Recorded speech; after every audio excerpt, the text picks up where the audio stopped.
20% of the gland. Epinephrine, that is adrenaline, norepinephrine, that is noradrenaline, and dopamine are secreted by adrenal medulla.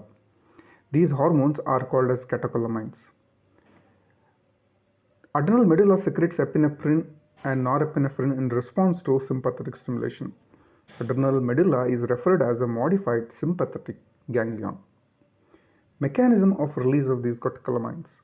Stimulation of preganglionic splanchnic fibers release the neurotransmitter acetylcholine, which stimulates medullary chromaffin cells by promoting inward movement of calcium. Then it leads to secretion of epinephrine and norepinephrine in the blood by exocytosis. Adrenergic receptors. Adrenergic receptors are divided into alpha and beta types. Epinephrine and norepinephrine both act on alpha and beta receptors, with norepinephrine having a greater affinity for alpha adrenergic receptors and epinephrine for beta adrenergic receptors. Alpha adrenergic receptors. They are sensitive to both epinephrine and norepinephrine.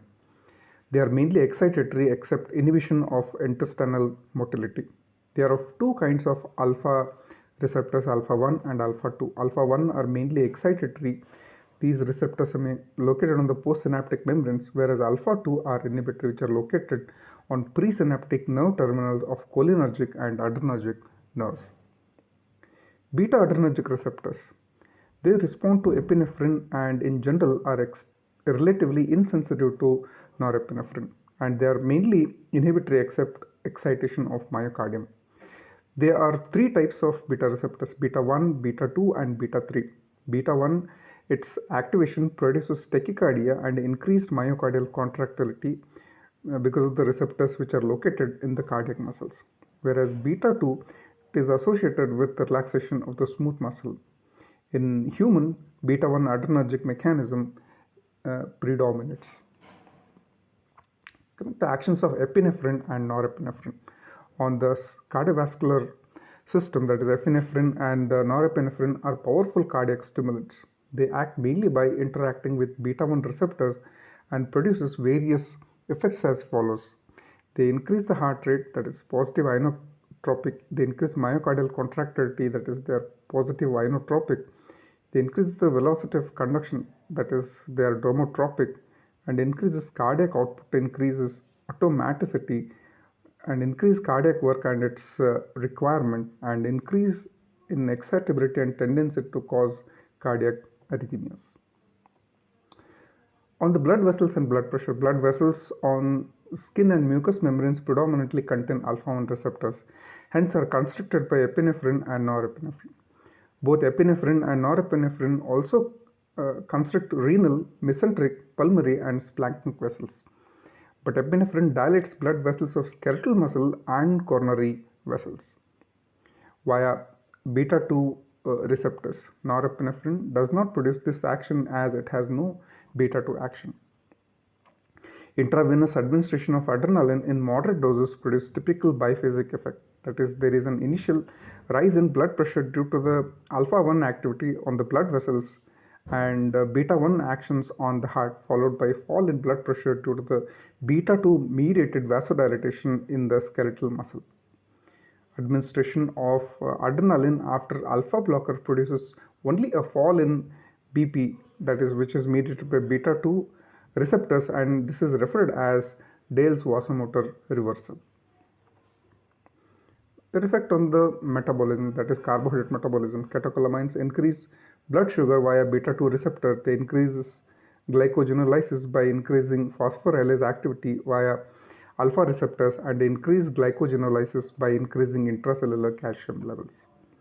Catecholamines via beta 2 receptor increase the secretion of insulin and glucagon, but they inhibit the secretion of these hormones via alpha receptors. On lipid metabolism, catecholamines by beta receptors stimulates hormone-sensitive lipase, which breaks down the stored triglycerides into free fatty acids and glycerol. In liver, excess fatty acids are converted into ketone bodies. On basal metabolic rate, catecholamines increase BMR, that is, they have a calorigenic action in the presence of T4 and adrenal cortex. Epinephrine shows more calorigenic action than norepinephrine. On central nervous system, that is catecholamine shows stimulatory effect on central nervous system, produces anxiety, hyperventilation and coarse tremors and of extremities, and it is going to inhibit the release of antidiuretic hormone. On the eyes, the receptors cause contraction of the radial muscles producing mydriasis. Beta receptors cause relaxation of the ciliary muscles and increase the tone of eye muscles.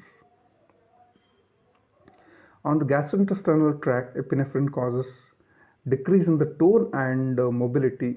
This action is mediated by beta 2 receptors, and it also leads to sphincteric contraction, which is again mediated by beta receptors. Thus, it produces constipation. On the urinary bladder, epinephrine via beta receptors causes relaxation of the dextrosor muscles, and via alpha receptors cause contraction of the trigone and sphincters, thus produces retention of urine. For the skin, catacholamines via alpha receptor produce piloerection of the hair. On sweat glands, they produce localized sweating of palm and sole, which is called as adrenergic sweating.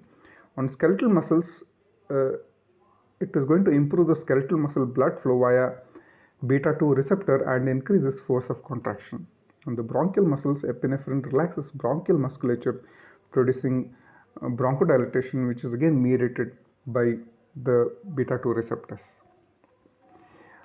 On the blood, epinephrine decreases clotting time due to increase in the activity of factor V. The increases RBC count, packed cell volume and hemoglobin concentration. There will be increased plasma protein concentration. They cause increase in neutrophils. Some miscellaneous action will be initially they cause hyperkalemia followed by hypokalemia due to the increased potassium influx into skeletal muscle, and actions on dopamine. Actions of dopamine. Dopamine produces generalized vasoconstriction by releasing norepinephrine.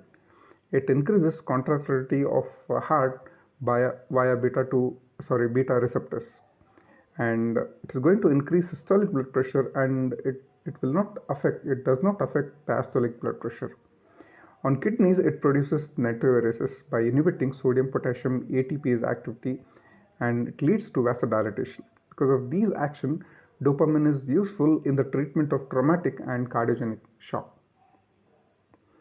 Regulation of catecholamine secretion. Secretion is entirely controlled by splanchnic nerves. These fibers are preganglionic sympathetic fibers and release acetylcholine as their transmitter. Splanchnic nerve activities are controlled by centers in the reticular formation in the medulla and hypothalamus.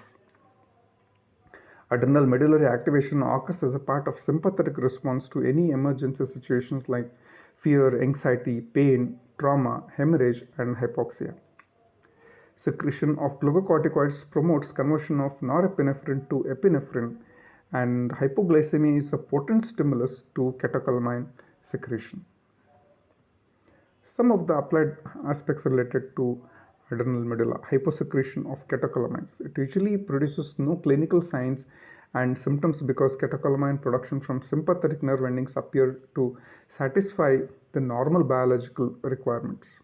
Hypersecretion of catecholamines seen in tumors of chromaffin tissue called pheochromocytoma.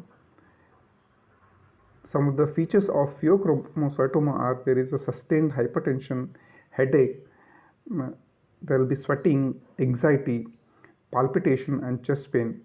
There will be increased body temperature, there will be hyperglycemia, glycosuria, and there will be increased basal metabolic rate.